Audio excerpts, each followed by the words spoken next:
Hi everyone.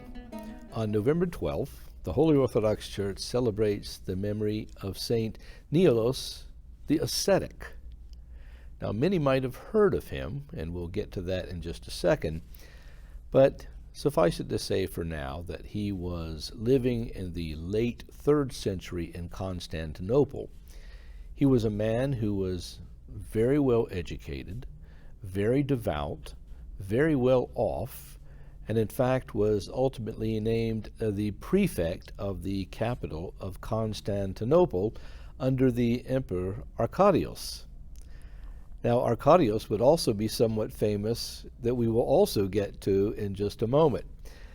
But in the meantime, Neilos was someone who so greatly desired the spiritual life that he found that his office of prefect was getting in the way of his achieving further deepening of his relationship with God.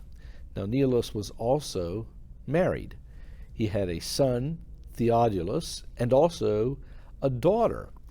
Well, he decided, with his wife's consent, that they would both retire to monasteries, that they would go into the Egyptian desert, and that they would divide up the children.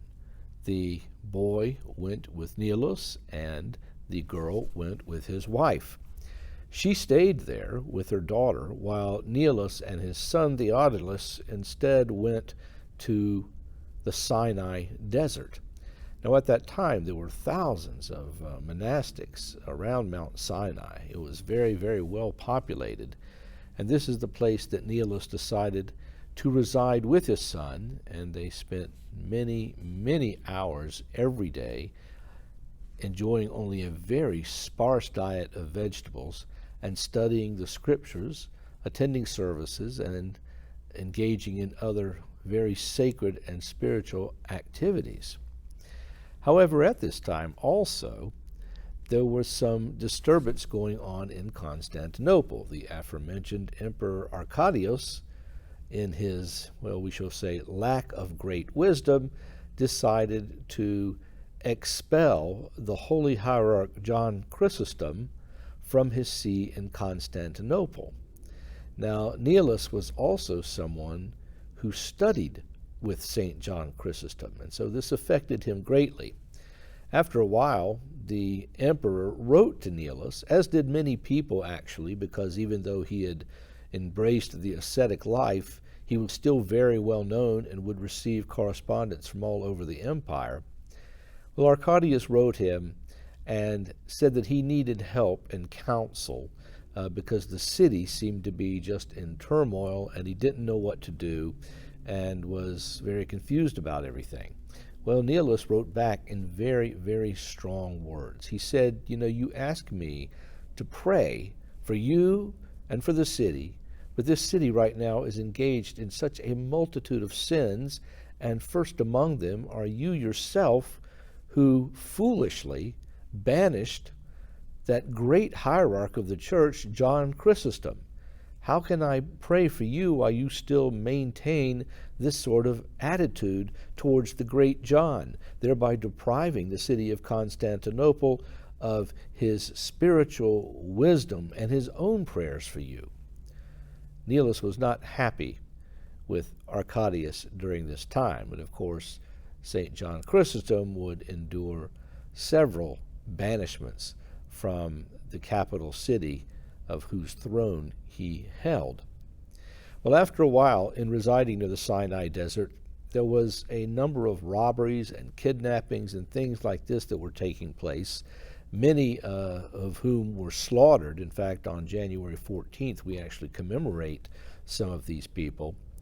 And Neilos was saddened to hear that his son Theodulus was one of the ones that had been captured and taken away. It was rumored that it was by a bunch of people who were intending on sacrificing these people to Aphrodite. So yes, still in the late 300s, paganism was rampant, was still going strong. Neilos was very upset about this, of course, and he prayed fervently for his son, and then word came back to him that indeed he had been ransomed by another bishop who had taken them away from there. and he found out what city they were in, and so he went to this city to beseech the bishop to allow his son to return with him. Well, the bishop was actually very impressed with young Theodulus and wanted to bring him into the holy priesthood. But after listening to Neilos and his very, very fervent prayers and intercessions and beseechings of this bishop to let his son return with him to the desert, which the son also wanted to do, the bishop decided, well, what we will do is we will ordain both of you to the holy priesthood. And that's what happened. And then Theodulus and Neilos were then returned back to Sinai, where Neilos reposed around the year 450 after a long and profitable life. Both of them are now buried underneath a church in Constantinople, which is where their relics reside today. Neilos, though, as I mentioned earlier, you might have recognized, at least hopefully you have, because he is one of the prominent writers in the 4-volume set that we know as the Philokalia, which of course is a great collection of the spiritual wisdom of the fathers, very, very deep, sometimes very hard to read, but also very soul-profiting. Now, Neilos wrote a lot of things. He wrote many letters, he wrote a lot of exhortations and sermons, but these works of his in the Philokalia are probably his best, which is how he is listed and known to most of us today as one of the writers included in the Philokalia. It's well worth looking at some of the things that he says, because he is very, very penetrative in the way that the spiritual life is absorbed into the human person and how the human person interacts with God.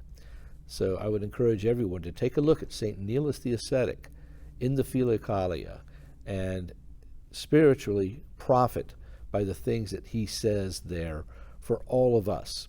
He was a remarkable man who definitely had a remarkable teacher and a remarkable son, and ended up in an even more remarkable life dedicated to our Lord Jesus Christ.